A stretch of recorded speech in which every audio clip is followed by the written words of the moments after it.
Durante o período de pandemia, a Associação Brasileira de Produtores de Evento registrou 350 mil cancelamentos de eventos no Brasil. Como forma emergencial, o Decreto Legislativo número 6 criou a Lei Aldir Blanc de Incentivo à Cultura, a fim de destinar 3 bilhões de reais em ações emergenciais para o setor.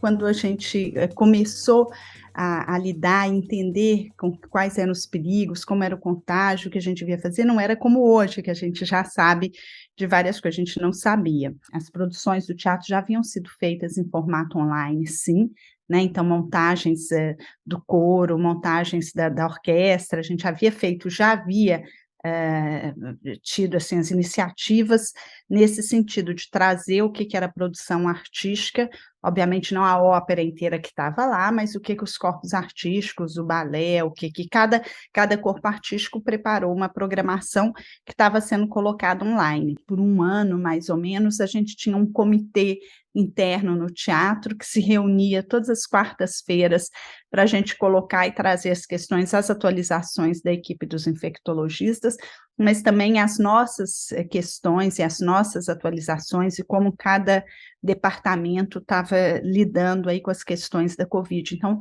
durante um bom período, era uma prática nossa e acho que a gente foi bem atentos, assim, bem cuidadosos, ponto a ponto, o que fez com que, de fato, a gente conseguisse retomar as atividades, o público se sentir seguro na casa. Esses 2 anos de pandemia provou que ainda os eventos ao ar livre, os festivais, os teatros, o encontro entre as pessoas, depois de 2 anos se provou ainda mais valioso as pessoas se encontrarem, se abraçarem, ter um senso de pertencimento àquele evento. Então, o evento traz uma catarse, traz uma alegria, traz uma sensação de bem-estar, que por mais que as lives trouxeram durante a pandemia um certo conforto, mas nada melhor do que você dançar olhando para o céu, abraçando o seu amigo. E as pessoas, né, estão ávidas ainda por esse tipo de evento,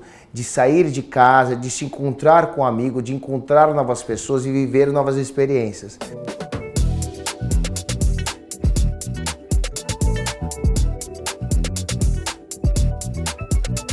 Esse processo acelerou a inserção de tecnologia no setor cultural do país, fazendo com que produtoras, artistas e espectadores tivessem que adotar novas formas de experiência. Com as transmissões em alta, o Phygital acabou se tornando um dos grandes legados pós-pandemia. O retorno dos eventos ao vivo e das iniciativas de fomento por parte do governo marcam também um novo momento para as produtoras e a captação de grandes marcas.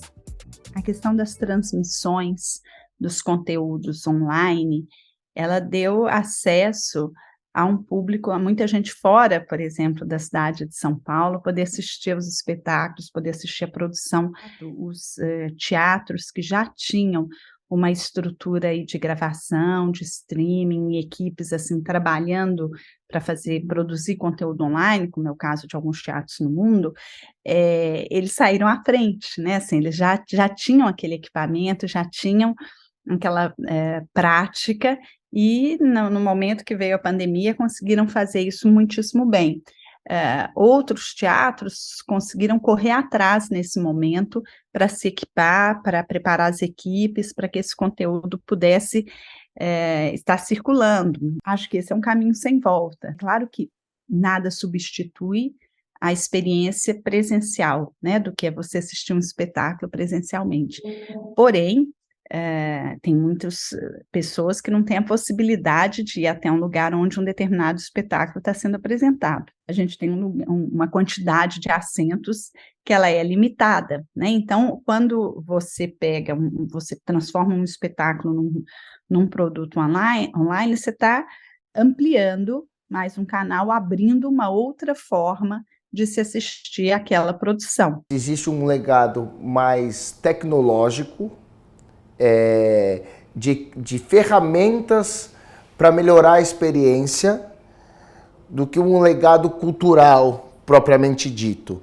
Então, por exemplo, hoje você tem mais ofertas de empresas que fazem as transmissões, você tem uma facilidade melhor de fazer a parte do streaming. Então hoje, a grande maioria dos projetos da empresa, eles contam com uma parte de streaming. E dentro dessa parte de streaming tem parte de interação. Então, o público não está no evento, mas ele consegue interagir de alguma maneira. A parte também de tecnologia para sinal. Então você tem mochilinks, você tem outras formas de garantir uma transmissão segura. E para a cultura e para os projetos, você ter a parte de streaming também forte, também te ajuda a ter um resultado melhor perante o seu cliente.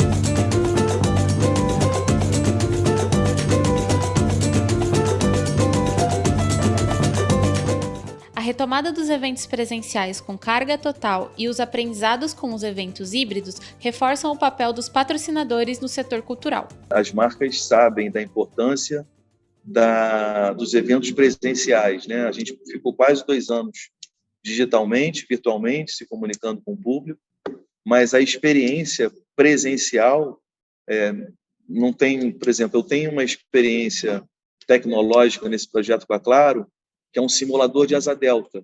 Como é que eu vou fazer isso sem ser presencialmente? E eu acho que sim, as empresas estão voltando a investir, porque desde quando a pandemia cessou, quer dizer, ela não acabou ainda, né? A Covid ainda está no ar, mas não existe mais aquele temor, né? Aquelas restrições, os protocolos todos, os eventos estão liberados. Então, a concorrência volta também a ficar mais aquecida. A indústria e as marcas perceberam a importância de se apoiar esse tipo de projeto, né? Então, hoje nós temos eventos em parques, nas praias, em lugares inusitados. A importância é total, porque a cultura ela é transversal. Então, a cultura ela vai trazer, além de na área da saúde, por exemplo, ela traz bem-estar, ela traz felicidade, ela traz o senso de amizade. Isso tudo eleva a autoestima da população. Você reutiliza os parques, o Vale do Agabaú, Vila Lobos, a Roda Gigante. Isso traz um senso de pertencimento da população perante a sua cidade, a sua comunidade. Então, você tem esse lado transversal. Você tem o lado da economia, onde já estudos, cada real que é investido na cultura, ele volta para R$2. Então, você fomenta, você também formaliza muitos desses prestadores de serviço. Então, você ganha uma formalidade, o Estado acaba arrecadando mais impostos.